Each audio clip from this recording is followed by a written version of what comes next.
was founded by Babur in 1526. इसकी स्थापना बाबर के द्वारा की गई 1526 शताब्दी में. And it was the second most largest empire in the Indian history. ये second सबसे बड़ा वंश है इंडियन हिस्ट्री का. They followed Persian language for all their official works. इस जमाने में पर्शियन लैंग्वेज फॉलो की जाती थी इनके सारे ऑफिशियल वर्क्स के लिए. Gun powder was firstly introduced during this era. Gun powder जो टर्म थी, जो थिंग था, वो इस एरा के टाइम पे पहली बार आया. Here are some famous names of emperors from this empire. अब हम कुछ फेमस राजाओं की बात करते हैं इस एम्पायर के. इनके नाम हैं like Akbar, Babur, Humayun, Aurangzeb. So now I think you all have understood that I am going to talk about the Mughal Empire.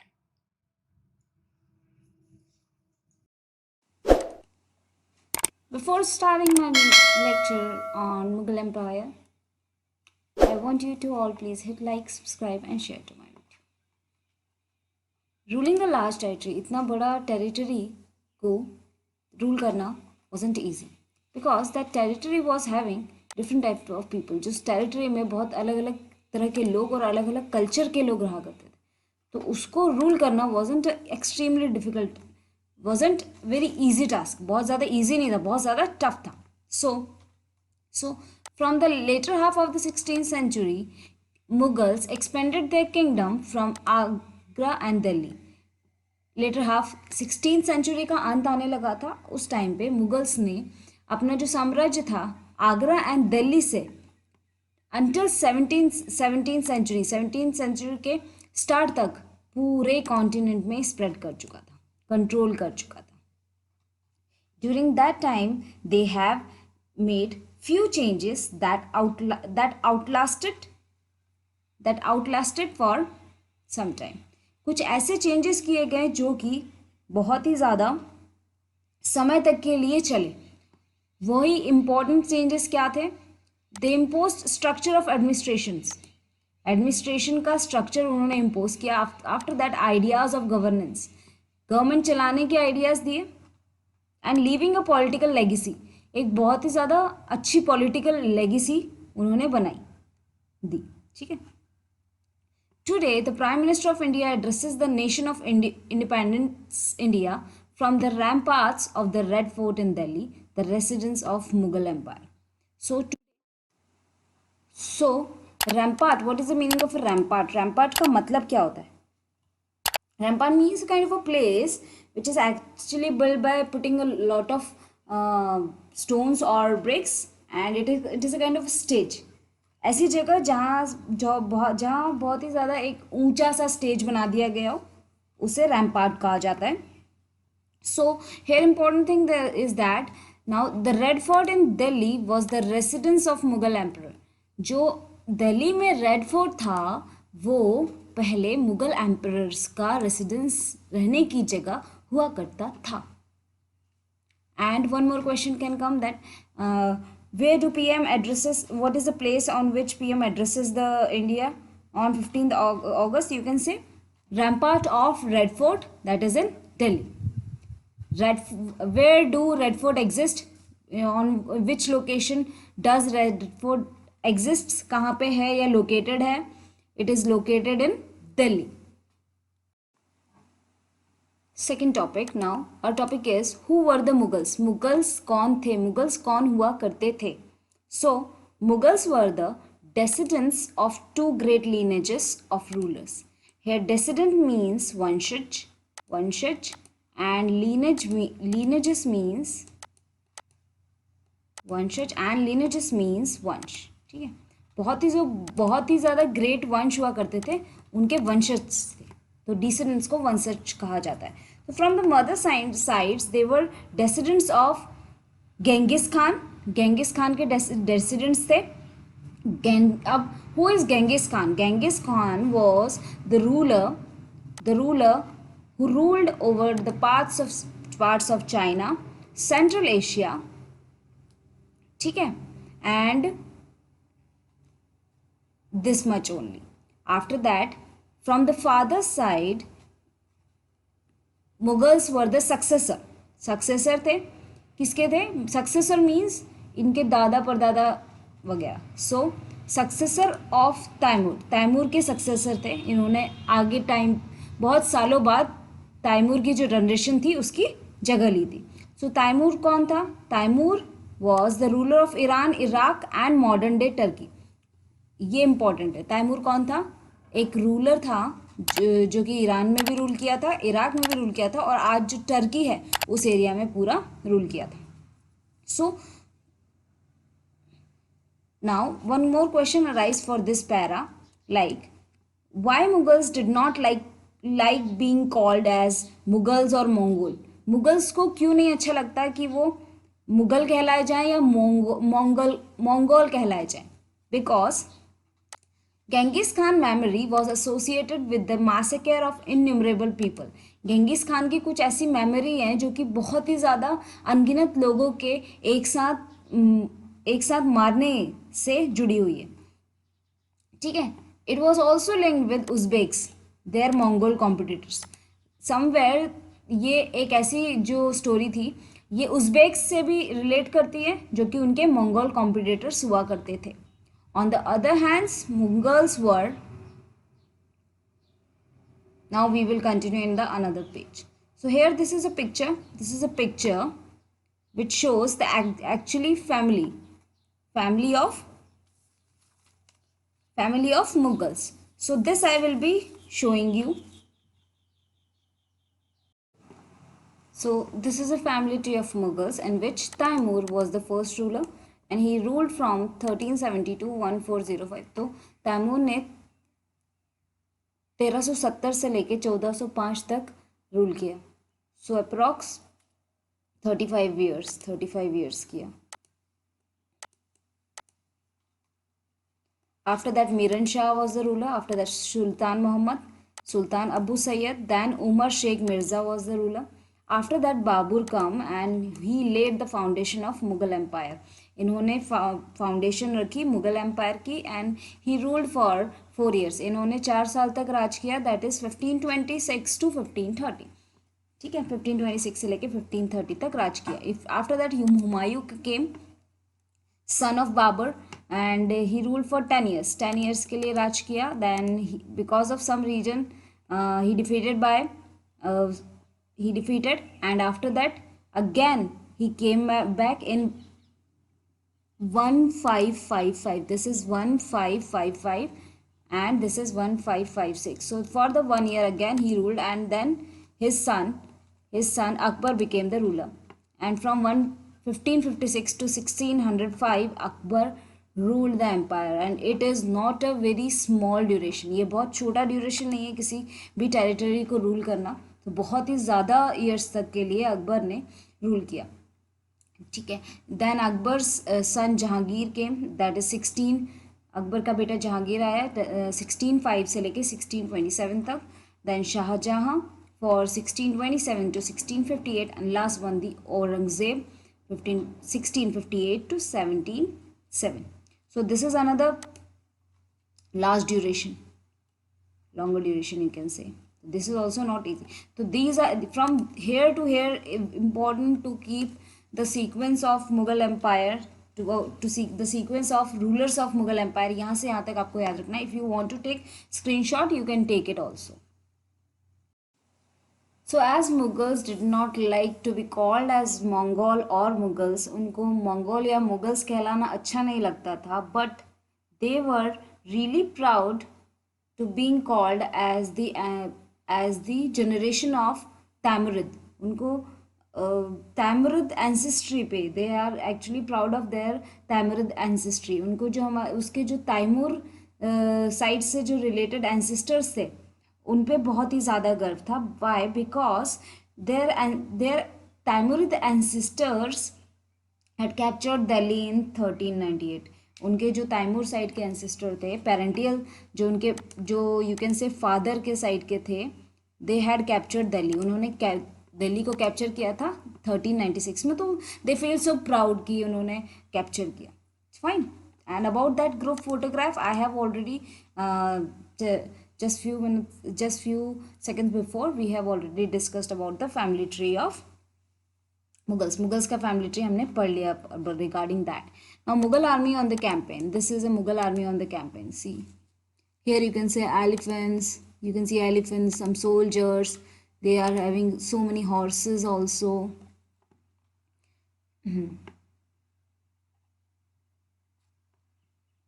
Now let's begin to another topic, that is Mughal military campaigns. अब मुगल की जो military campaigns होते थे उनकी बात करते हैं. So Babur was the first Mughal emperor.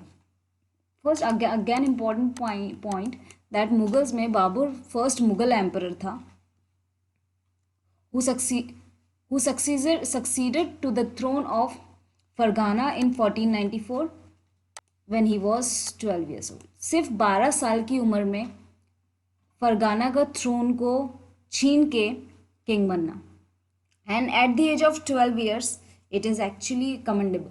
सो 12 साल की उम्र में वो राजा बन चुके थे.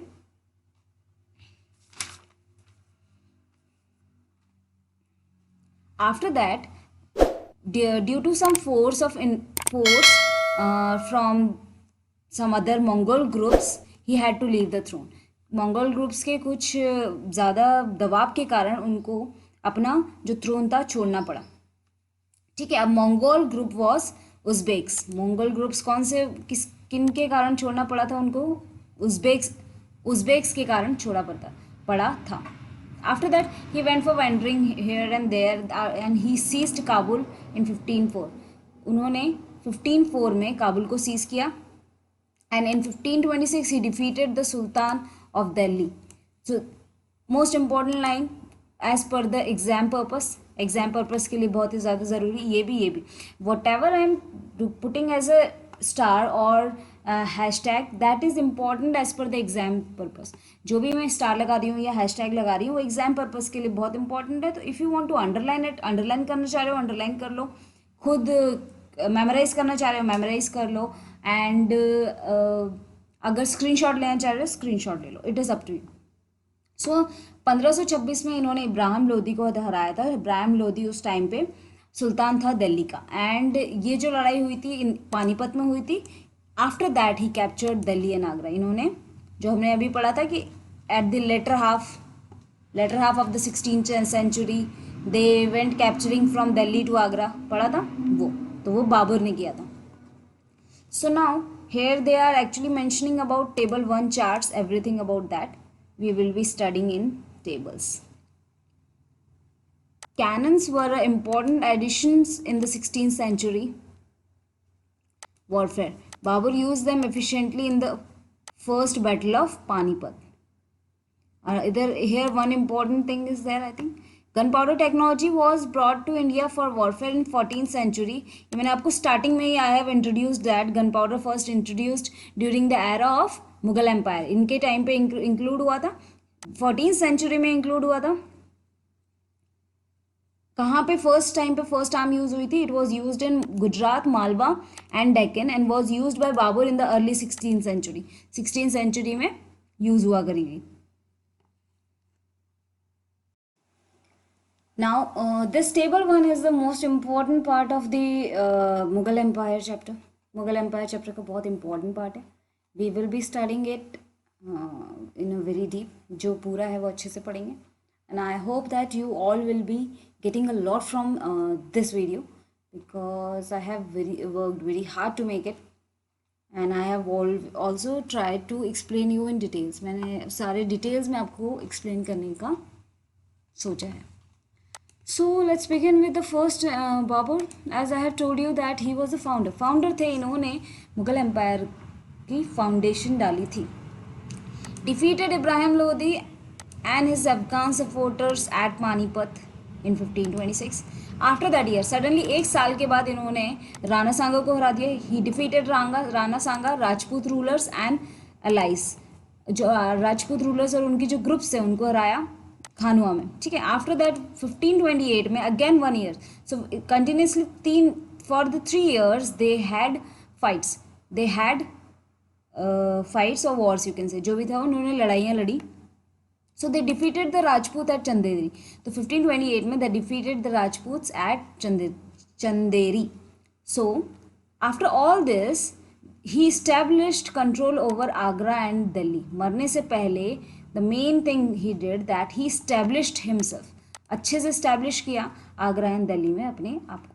So these were the very three important fights of the Babur's life. Babar's life की, बाबर की ज़िंदगी की 3 important लड़ाइयाँ. आफ्टर बाबर्स हिज सन केम, इनके पुत्र आए जो कि पहले 10 साल राज किया, then after that for 1 year राज किया. अब कैसे ये हुआ, let's go into it. Humayun divided his inheritance according to his father. He divided everything as per his father. जो उन्होंने बताया था उसके हिसाब से उन्होंने सारी चीज़ें डिस्ट्रीब्यूट कर दी. His brothers were each given a province. Provinces कुछ जो जगहें थी या कुछ बड़े साम्राज्य थे वो उनको दे दिए गए. The ambitions of his brother Mirza Kamran weakens Humayun's cause against Afghan competitors. वो इतने ज़्यादा एम्बिशियस थे, उनकी इतनी ज़्यादा इच्छाएँ थी जिसके कारण हुमायूं था वो अफगान कॉम्पिटिटर्स के सामने वीक पड़ गया. ठीक है, बहुत ही ज़्यादा वीक पड़ गया. After that, Sher Khan defeated Humayun at Chausa. Just because of Afghan competitors के सामने वीक पड़ गया, सो शेर खान ने उन्हें ऑटोमेटिकली हरा दिया. 1539 में वो हार गए. ठीक है, एंड कन्नौज 1540 में भी वो कन्नौज भी हार गए, forcing him to flee to Iran. जब हुमायूं चौसा कन्नौज हारे, उसके बाद उनको इतना फोर्स किया गया तो उनको देश छोड़ के ईरान जाना पड़ा. ठीक है, in Iran Humayun received help from the Safavid shah. उसके बाद हुमायूं की मदद मिली सफविद शाह की, एंड उसके कारण उन्होंने फिर से दिल्ली को कैप्चर किया 10 साल के बाद 1555 में. एंड उसके अगले ही साल उन्हीं की बिल्डिंग में कुछ एक्सीडेंट के कारण ही पास्ड अवे, ही डाइड, मर गए. So this was the story of Humayun कि कैसे वो एक लड़ाई हारे. कौन सी लड़ाई हारे? सो ही डिफीटेड बाय शेर खान. शेर खान के द्वारा डिफीट किए थे इसको. Whatever I am highlighting these are important. Chausa हारे 1539 में एंड कन्नौज हारे. So Kannauj was very big, you can say city, very important city at that time. अभी हमने पढ़ा था क्लास 6 में कि few groups, 3 groups tripartite struggle हुआ था, तो that was for Kannauj. Now starting about Akbar. His reign, इनका जो राज्यकाल था वो 1556 से लेके 1605 तक था. ठीक है, and it is not so small. he had ruled for so many years. He became empire at the age of 13 years. 13 साल की उम्र में ये सम्राट बन गए थे. Now we can divide his reign into 3 periods. Now इनके राज्यकाल को हम 3 पार्ट्स में डिवाइड कर सकते हैं. Like first is from 1556 to 1570. पहला है 1556 से 1570. Akbar became independent of the regent Bairam Khan and other members of his domestic staff. Akbar इसके मध्यकाल में अपने संरक्षक, रेजेंट मीन्स संरक्षक, बैराम खान तथा अपने घरेलू कर्मचारियों से स्वतंत्र हो गए थे. ठीक है. Now some of the military campaigns were also launched against Suris and Afghans. Suris and Afghans के अगेंस्ट कुछ कैंपेन्स जो सैन्य अभियान थे वो चलाए गए, तथा निकटवर्ती जो किंगडम्स थे, the neighbouring kingdoms of Malwa and Gondwana, they have also launched some military campaigns against these two. Malwa और गोंडवाना के अगेंस्ट भी सैन्य अभियान चलाए गए. To suppress the revolt of his half brother Mirza Hakim and the Uzbeks. जो विद्रोह उनके सौतेले भाई मिर्ज़ा हकीम ने किया था, उस विद्रोह को दबाने के लिए, एंड द उज़्बेक्स के जो एफर्ट्स थे उनको भी दबाने के लिए. नाउ किन जगहों पर उन्होंने कब्जा किया? What are the places he seized? In 1568 he seized Sisodia and in 1569 he seized Ranthambore. 1568 में सिसोदिया को सीज किया, कब्जा किया एंड 1569 में रणथंभौर पे कब्जा किया. Now second period that was from 1570 to 1585, 1570 to 1575. Military campaigns were launched. Again कुछ सैन्य अभियान चलाए गए in Gujarat and in the east of Bihar, Bengal and Orissa. ठीक है, तो सैन्य अभियान कहाँ कहाँ चलाए गए? गुजरात में चलाए गए, ईस्ट बिहार में, बंगाल में और उड़ीसा में चलाए गए. These campaigns have become complicated with the revolt of his Mirza Hakim, who was his brother. ये जो कैंपेन्स थे ये भी कॉम्प्लिकेट हो गए क्योंकि उस टाइम पे मिर्ज़ा हकीम ने रिवॉल्ट कर दिया था. ठीक है, अगेंस्ट चले गया था. नाउ थर्ड पीरियड 1585 टू 1605, 1575 से 1605वीं शताब्दी. अब इस टाइम पे जो अकबर थे उन्होंने मोस्ट इम्पॉर्टेंट थिंग किया. अकबर ने एक्सपेंशन किया, उसके एम्पायर का एक्सपेंशन किया, अपना जो एम्पायर था उसको पूरा बढ़ाने का काम किया. अगेन उसके साथ साथ ही हैज़ लॉन्च्ड सम कैंपेन्स. उन्होंने सैन्य अभियान चलाए, लाइक नॉर्थ वेस्ट में चलाए. Kandahar was seized from the Safavids. साफाविदों को हराकर कंताधार पे कब्जा कर लिया गया. After that Kashmir was also annexed. Kashmir को भी अपने में जोड़ लिया उन्होंने. And after the death of Mirza Hakim, जो कि उनका हाफ ब्रदर था, सौतेला भाई, they have also annexed Kabul. Kabul को भी उन्होंने अपने शासनकाल में मिला लिया. Campaigns in the Deccan started. After that some campaigns started. Military campaign Deccan area की तरफ चलाए गए. Berar, Khandesh and parts of Ahmednagar were annexed. कुछ और नहीं, जो गुजरात तरफ जो एरिया है, उस डेक्कन तरफ जो एरिया है, उसमें से कुछ एरियाज़ को इन्होंने अपने अंदर जोड़ लिया, लाइक जिसमें बरार, खानदेश और अहमदनगर था. But during his last years he was distracted by the rebellion of Prince Salim, who was his son. Prince Salim के विरोध के कारण, डिस्ट्रैक्शन के कारण उनके आखिरी समय में ये हुआ, ही हैज़ गॉट डिस्ट्रैक्ट हो गए, परेशान हो गए. And who was prince Salim? Prince Salim is son of Akbar and in future he had called as emperor Jahangir. इनको एम्परर जहांगीर कहा गया. And he was the successor of Mughal empire after Akbar. Akbar के बाद इन्होंने मुगल एम्पायर का शासन संभाला. तो आई थिंक यहाँ तक आप लोगों को अच्छे से समझ में आ गया हो. अगर आ गया है तो comment me yes ma'am that I am we are understanding. And now let's coming to the next page. दूसरे पेज पे चलते हैं. अब हम बात करते हैं प्रिंस सलीम की. Yes, prince Salim who was son of Akbar. Now we will be talking about prince Salim whose another name is Jahangir. Prince Salim जिनको जहांगीर कहा जाता था and he was the son of Akbar. His ruling duration was from 1605 to 1627. इन्होंने जहांगीर, जो कि Prince Salim के नाम से भी जाने जाते थे, वह अकबर के पुत्र थे. इन्होंने 605 से लेकर 627 तक राज्य किया. अब नाउ लेट्स बिगिन कि उन्होंने क्या किया. Military campaign started by Akbar continued. First of all जो भी अकबर ने सैन्य अभियान चलाए हुए थे वो सारे इन्होंने कंटिन्यू करे. But some of the campaigns were less successful. जैसे कि जो कुछ कैंपेन्स थे वो लेस सक्सेसफुल रहे, like campaigns in six Ahoms and Aurangabad, और सॉरी दैट इज़ अहमदनगर. इन जगहों पे जो भी कैंपेन चला है that was less successful. Now after in his last year of his reign, again the same history repeated and his own son rebelled him, started revolting, like that is Prince Khurram. Jahangir के बेटे Prince Khurram ने ही उन्हें oppose करना शुरू कर दिया, rebel करना शुरू कर दिया. ठीक है। And prince Khurram's future emperor Shah Jahan, prince Khurram को शाहजहाँ भी बोला जाता था। This is the important line, you can take it in your book, ठीक है। After that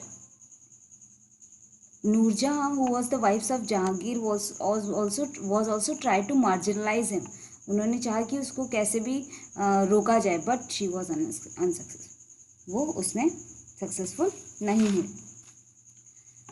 now after Jahangir, his son ruled Mughal empire, that is Shah Jahan, 1627 to 1658, 1627 से लेके 1648, 1658 Mughal campaigns continue. अब जो कि मुगल कैंपेन चलते आ रहे थे, those were continued in Deccan under Shahjahan. Shahjahan continued it, ठीक है। डेक्कन में जो शाहजहाँ ने मिलिट्री कैंपेन्स थे उनको कंटिन्यू रखा, उनको चलने दिया। After that the Afghan noble Khan Jahan Lodi rebelled and was defeated. जो अफगान का अभिजात खान थे जहान लोधी, उन्होंने फिर से रिबेल किया, मतलब आवाज़ उठाई, और उसके बाद उनको अपोज किया एंड उन्हें भी शाहजहाँ ने हरा दिया। कैंपेन्स फिर से लॉन्च हुए, अहमदनगर में लॉन्च हुए जहाँ पे बुंदेल्स हारे, एंड ओरछा को भी कब्जे में ले लिया गया, ओरछा को भी सीज कर दिया गया। नॉर्थ वेस्ट में भी कुछ ऐसा ही चलता रहा, जहाँ पे campaign to seize Balkh from the Uzbeks was unsuccessful. कुछ कैंपेन चलाए गए जिसमें बल्क को सीज करना था, कब्जा करना था, वहाँ पे भी ये लोग अनसक्सेसफुल हुए। 1657 to 58, जो लास्ट का 1 ईयर था, there was a conflict over succession amongst Shah Jahan son. Shah Jahan के बीच में जो उनके जो बेटे थे, कौन गद्दी पे बैठेगा, उसके बीच में थोड़े से लड़ाई हुई, कॉन्फ्लिक्ट्स हुए, वाद विवाद। Aurangzeb was victorious and his 3 brothers include Dara Shukoh were killed. Aurangzeb जीत गए एंड उनके जो 3 ब्रदर्स थे, जिसमें दारा सुखो भी थे, वो सब मारे गए। Shahjahan was imprisoned for the rest of his life in Agra. Shahjahan को उन्हीं के बेटे ने जेल में डाल दिया, आगरा के जेल में। And after that Aurangzeb has become the ruler.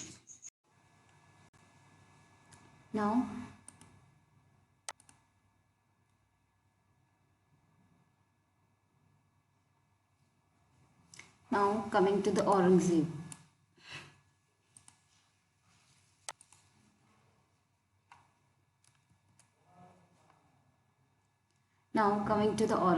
Aurangzeb का जो शासनकाल था वो 1658 से लेके 1707 तक चला।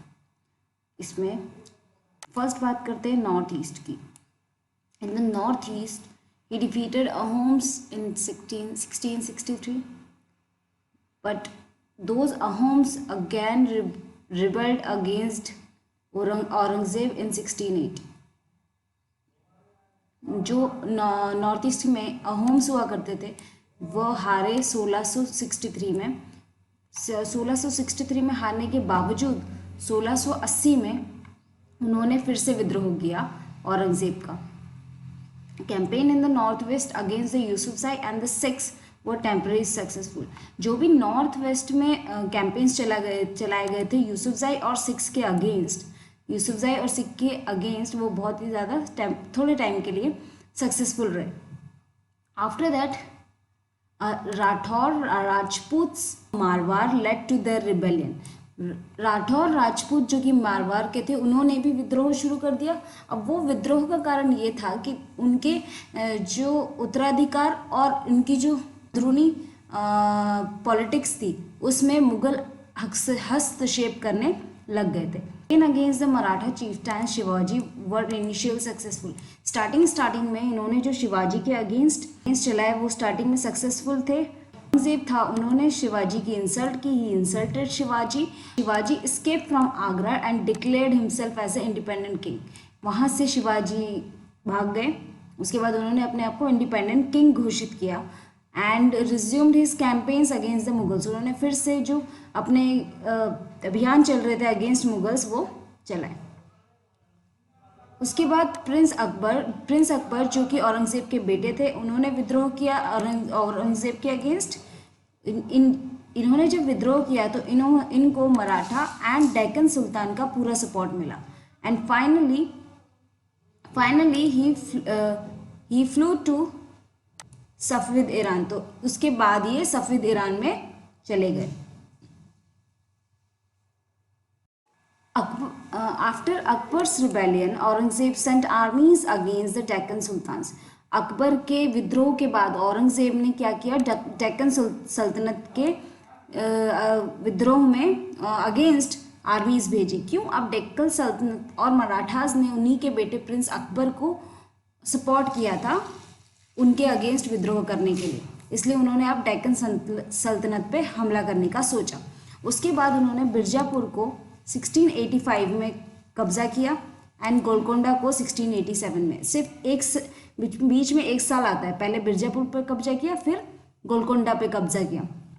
From 1698 Aurangzeb personally managed campaigns in the Deccan against the Marathas who started guerrilla warfare. क्या हुआ? 1698 में औरंगजेब ने खुद ने पूरे कैंपेन्स का बेड़ा उठाया, मतलब सबसे पूरा देख रेख करने लगे उस डेक्कन में जो भी कैंपेन्स चल रहे थे अगेंस्ट द मराठास।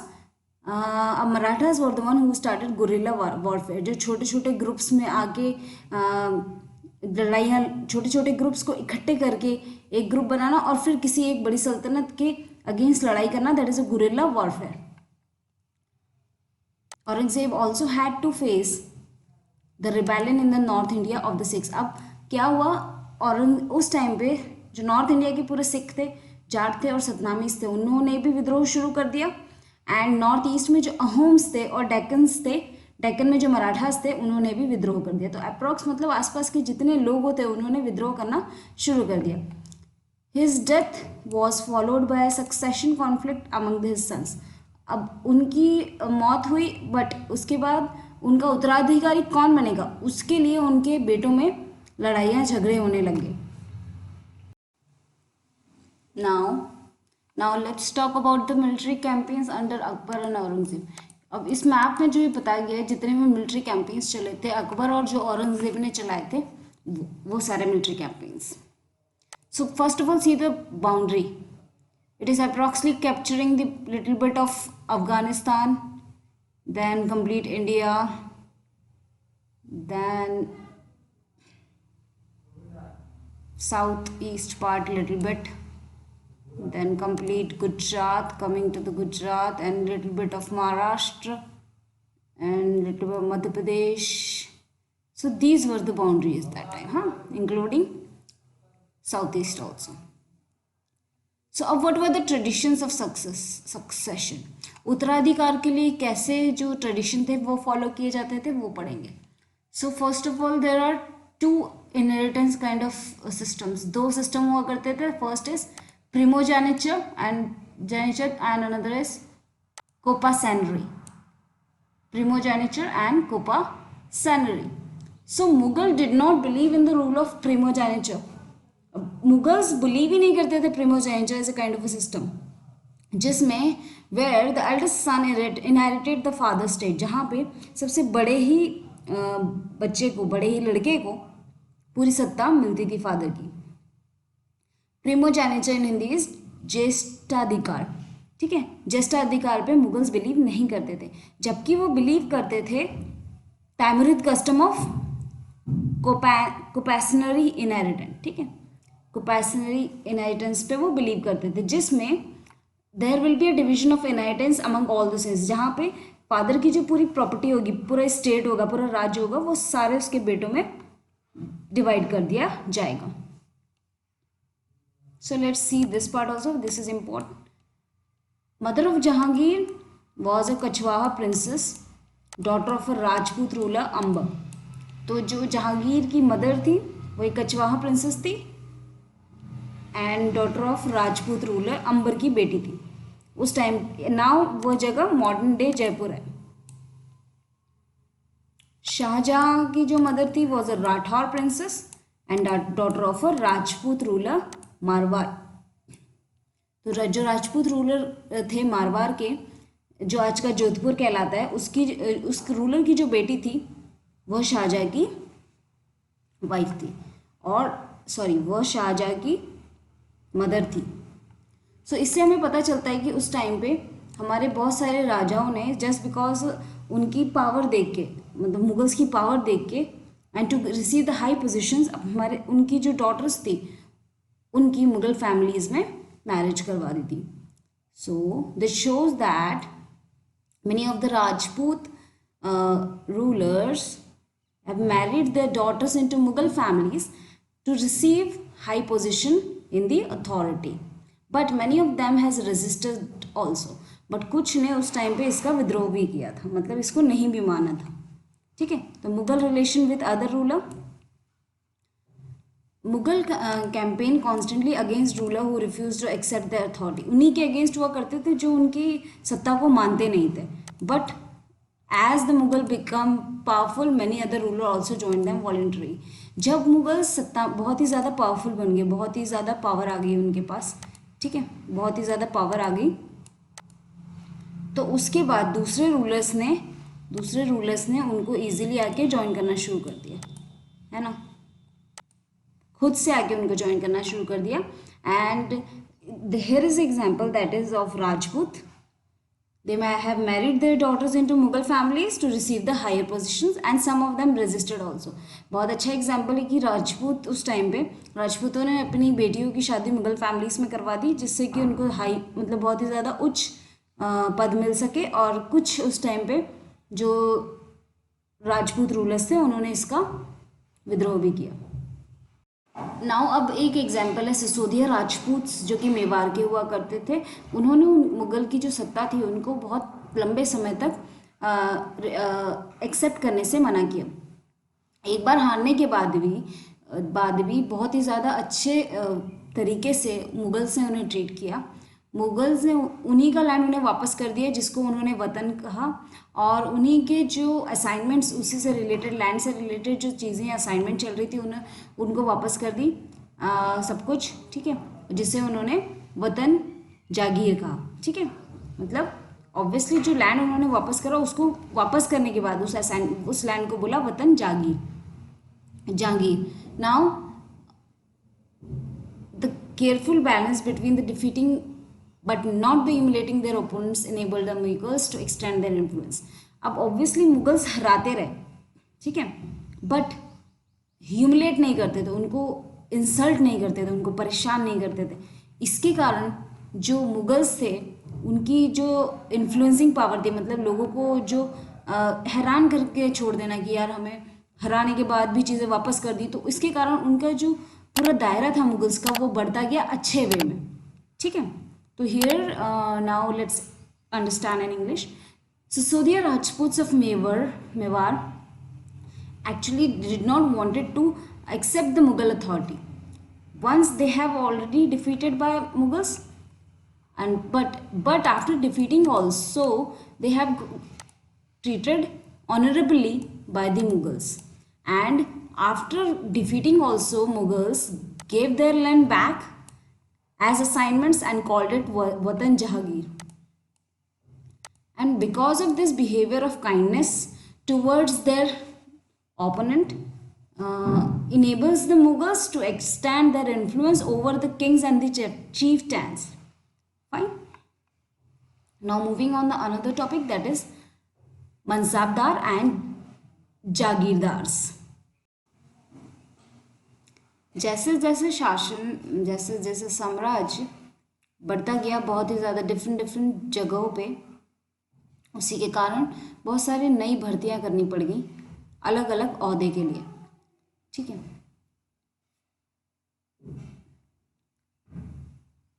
उसके लिए मुगल्स ने ईरानियंस को भर्ती किया, इंडियन मुस्लिम्स को किया, अफगान्स को किया, राजपूत्स को किया, मराठास को किया और बहुत सारे ग्रुप्स को किया।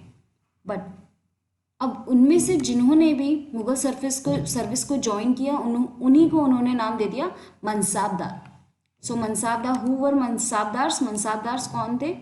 मनसाबदार्स were the people who were recruited by Mughals to help them during the expansion of their empire and to help them in their authority, in their committees, ऐसे. So they are the mansabdars. ठीक है.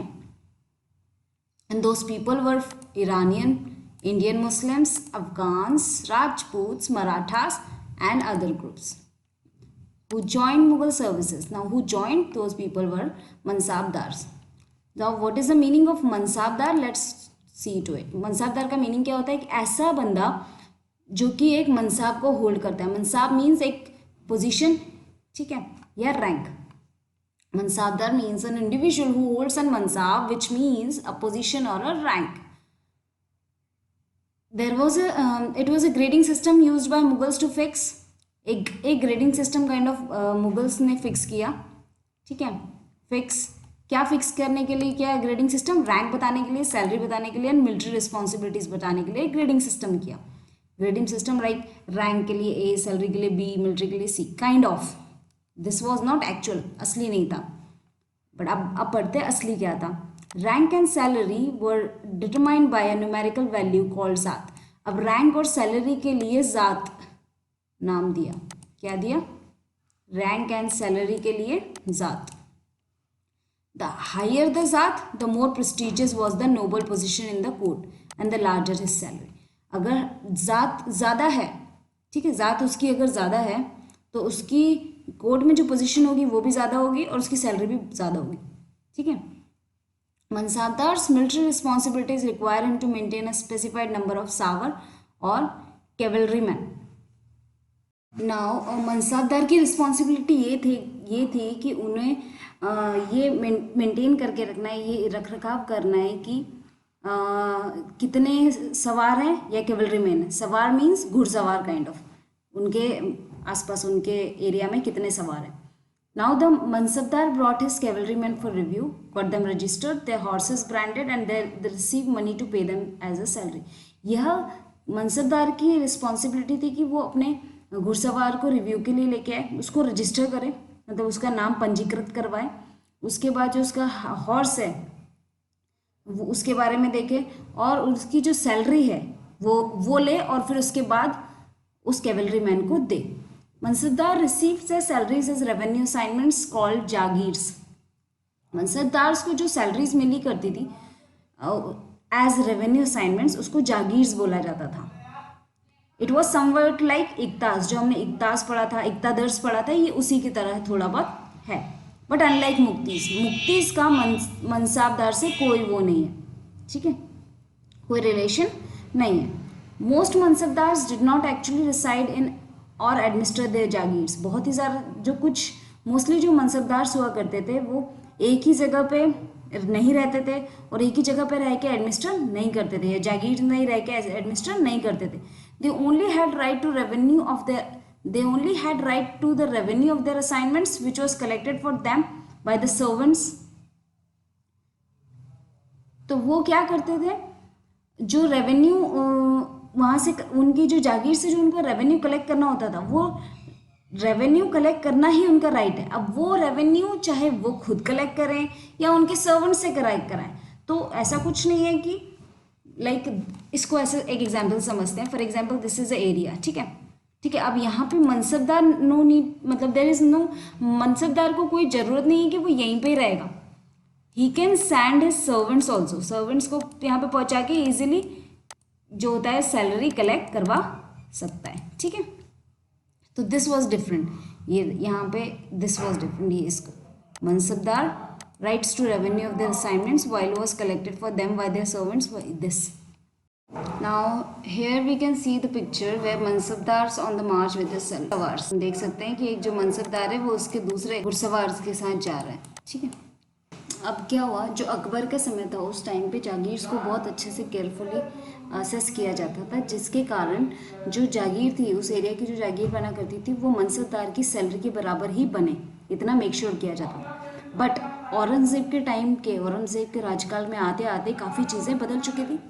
ठीक है, and उस time पे बहुत ही जो मनसबदार से उनकी भी संख्या बढ़ती जा चुकी थी, बहुत ही ज़्यादा बढ़ चुकी थी, जिसके कारण जो औरंगज़ेब जो मेन अथॉरिटी होती थी उनको जागीर मिलने में बहुत ज़्यादा टाइम लगता था. These and other factors create a shortage in the number of jagirs. इन सब चीज़ों के कारण जो जागीर्स थी उसका जो नंबर था, मतलब उसके जो आंकलन था वो बहुत ही कम हो गया. As a result many jagirdars try to extract as much as revenue as possible while they had a Jagir.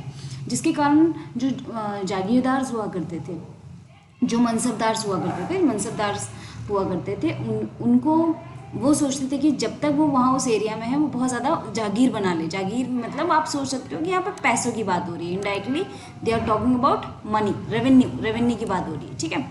So Aurangzeb was unable to, Aurangzeb उस टाइम पे ये सब डेवलपमेंट ऊपर नीचे जो आ रहा था, उस जो अपने लास्ट के ईयर्स थे, अपने राजकाल के जो लास्ट के ईयर्स थे उनमें ये सब वो कंट्रोल नहीं कर पाया और इसके कारण उसको बहुत ही ज़्यादा अधिक मात्रा में सफ़र करना पड़ा. नाउ बात हो रही है जब्त एंड ज़मींदार्स की.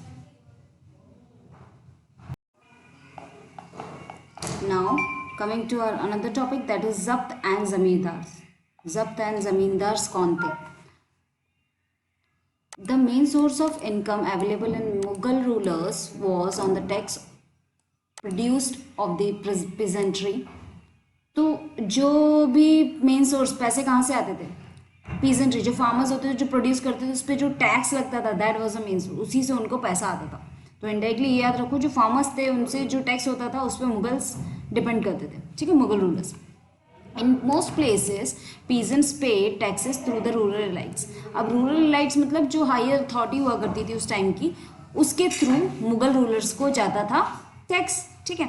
अब वो रूरल एलाइट्स कौन होते थे? हेडमैन, जो सरपंच होते हैं या लोकल चीफ्टैन जो या लोकल सरदार होता है वो. अब या हेडमैन हो या लोकल सरदार हो, उस सभी के लिए मुगल सिर्फ एक ही टर्म यूज़ करते थे, दैट इज ज़मींदार. So have you got the meaning of ज़मींदार? ज़मींदार कौन हुआ करते थे? हेडमैन, ऐसे जो सरपंच या ऐसे सरदार जो कि पीजेंट्स से, जो कि फार्मर्स से टैक्स लेके मुगल रूलर्स को दिया करते थे, उन्हें ज़मींदार कहा जाता है. तो अगर यहाँ पे समझ आ गया तो you can simply hit like and subscribe to my channel. So next, चलो इन सभी को डिस्क्राइब करने के लिए एक ही वर्ड यूज़ किया है. ठीक है.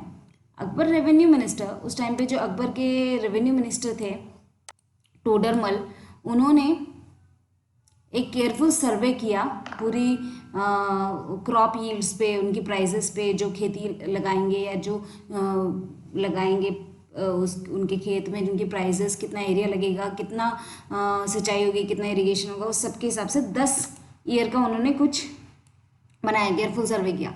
That was from 1570 to 1580 Todarmal ने बनाया. उसके बेसिस पे ये फिक्स किया गया कि हर क्रॉप पे कितना टैक्स लगेगा. ठीक है. और वो भी in the form of cash होगा, कैश के फॉर्म में होगा.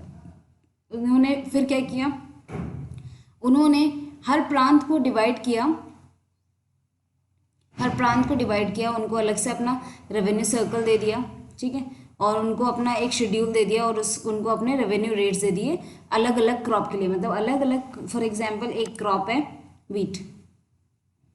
ठीक है. तो वीट के लिए उन्होंने अलग से कुछ पैसे डाल दिए. राइस के लिए फॉर एग्जांपल कुछ और लग दिया, लाइक टैक्स लगेगा $2 ऐसे लग दिया, इधर 3. तो ऐसा कुछ हुआ नहीं करता था, बट ऐसे इट कैन बी, मतलब this can be an example, ये एग्जाम्पल हो सकता है.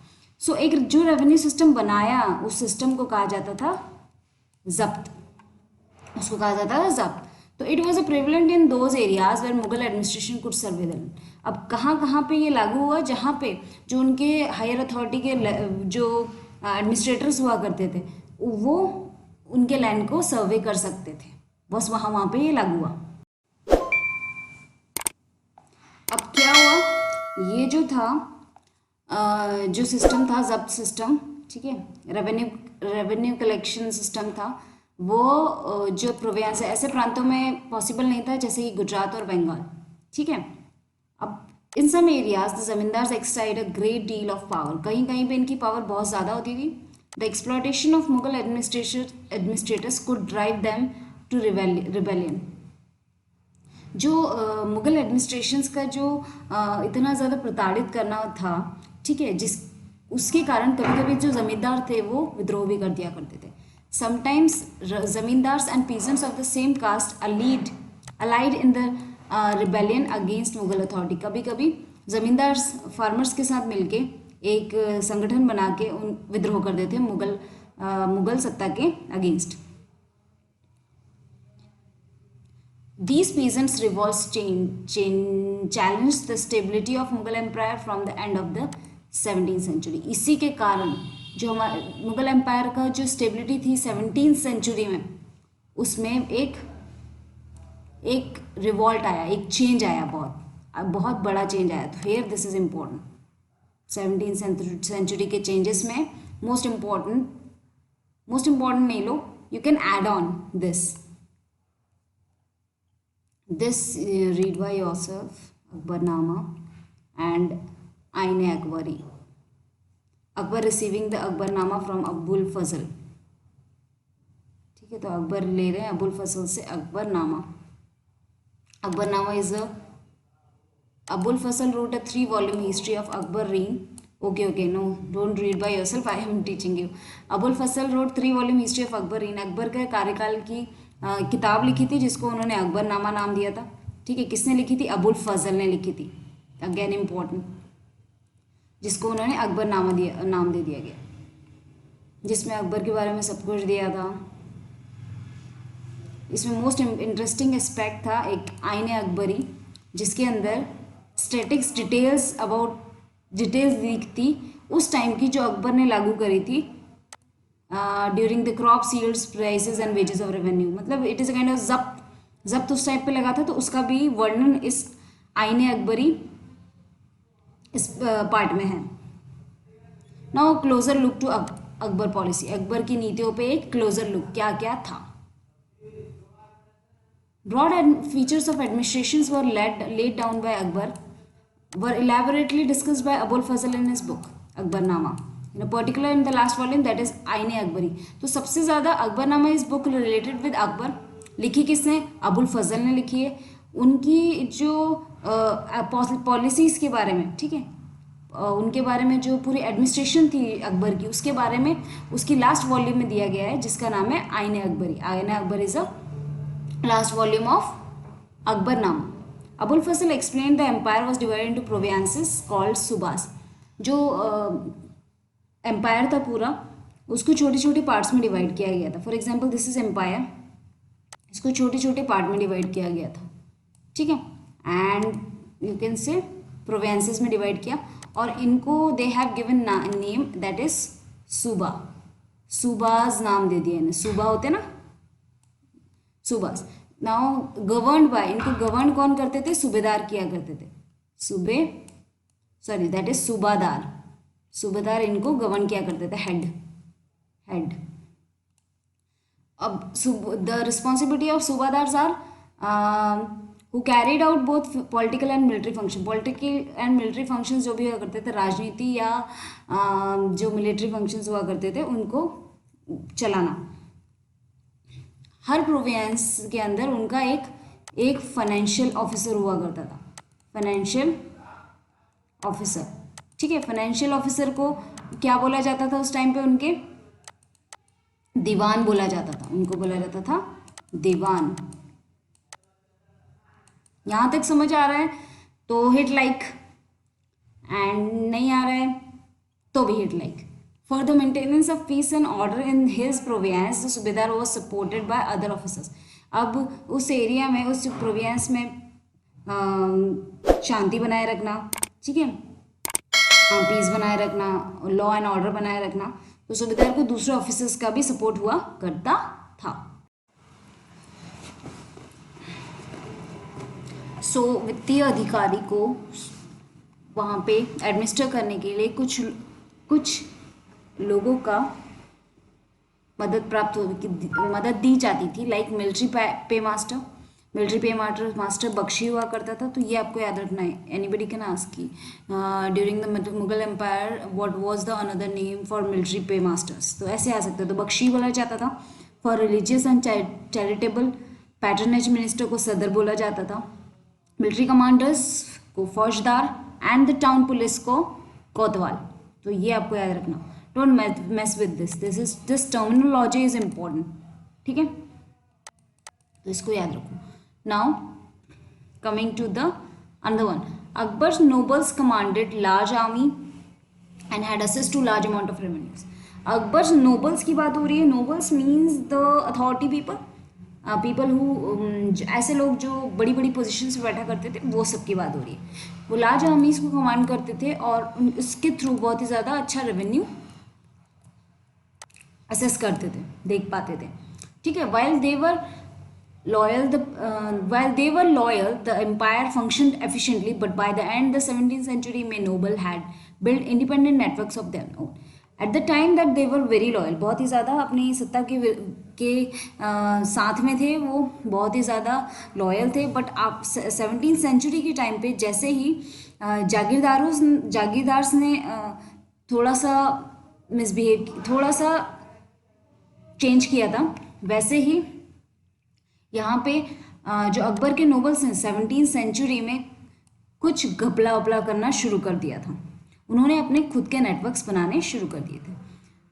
There loyalties to the empire, जो लॉयल्टीज़ थी बहुत ही ज़्यादा, वो बहुत ही ज़्यादा कमज़ोर पड़ने लग गई बाय देयर सेल्फ इंटरेस्ट, उनका इंटरेस्ट ही ख़त्म हो चुका था। While Akbar was at Fatehpur Sikri, Akbar Fatehpur Sikri में था 1570 में। He started discussions on religions with ulama, Brahmans, Jesus priests who were Roman Catholics, Zoroastrians. तो उसने क्या किया, कुछ डिस्कशन करने लगे धर्म के ऊपर।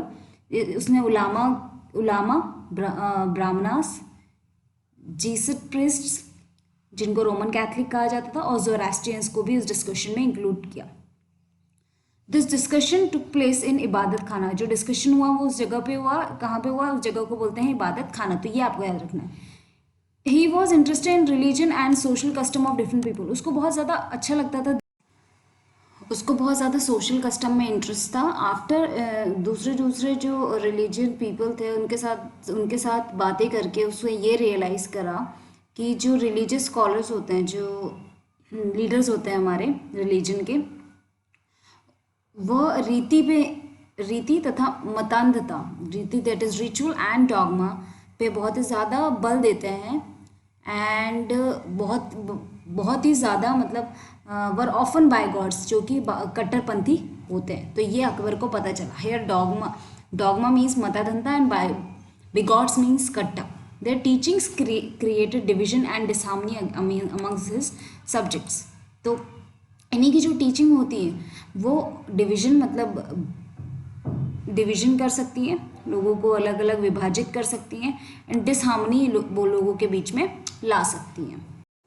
इन्हीं सब इंटरेक्शन और ये सब डिसहार्मनी और इन सब चीज़ों को जानने के बाद Akbar went to an idea of sulh-i-kul and universal peace. उसने एक आइडिया बनाया जिसको उसने बोला यूनिवर्सल पीस, जिसे उर्दू में सुलह-ए-कुल कहा जाता है।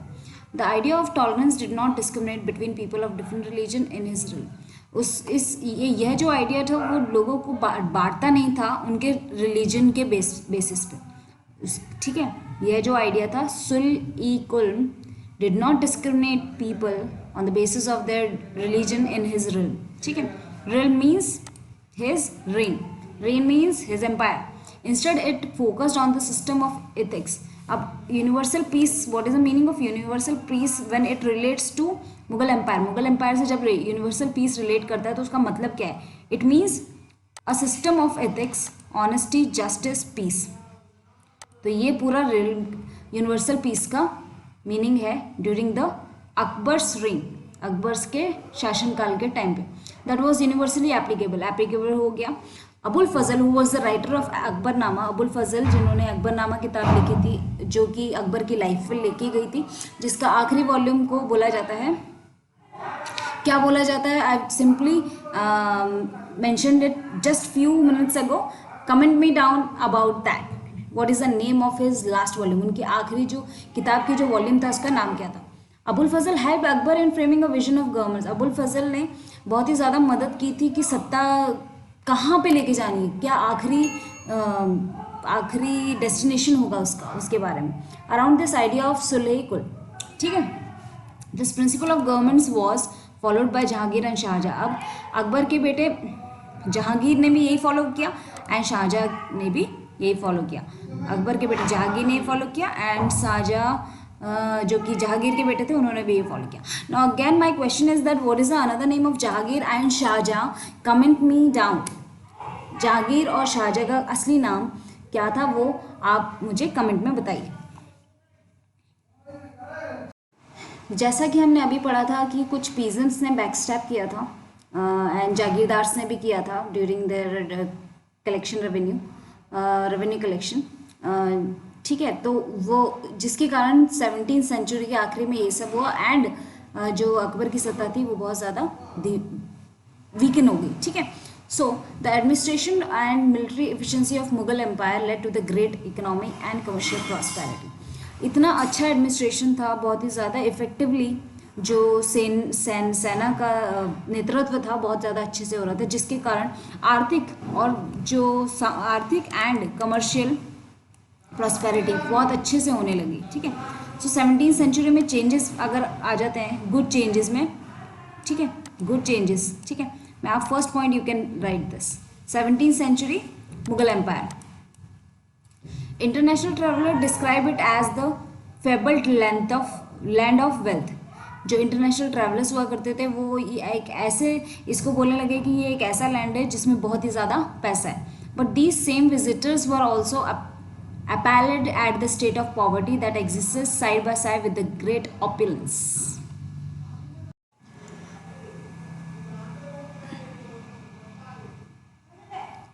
सो जो विजिटर्स हुआ करते थे वो इस चीज़ से बहुत ही ज़्यादा डरे हुए थे कि जो एक पावर्टी की स्टेट आई है, मतलब एट द एक टाइम पे तो वो जो पूरा एम्पायर है बहुत ज़्यादा फेमस है, but at the same time वही एम्पायर ही बहुत ही ज़्यादा धीरे धीरे पुअर होते जा रहा है, गरीब होते जा रहा है, ठीक है। जबकि उनके पास बहुत ही ज़्यादा पैसा है, पैसा होने के बावजूद उस टाइम पे ये कंडीशन आई थी। अब ये कंडीशन क्यों आई थी? बिकॉज बहुत सारे लोगों ने उनको अकबर को बिट्रे किया था, मुगल एम्पायर का जो रूलर था उसको उस टाइम पे बहुत सारे लोगों ने बिट्रे किया था।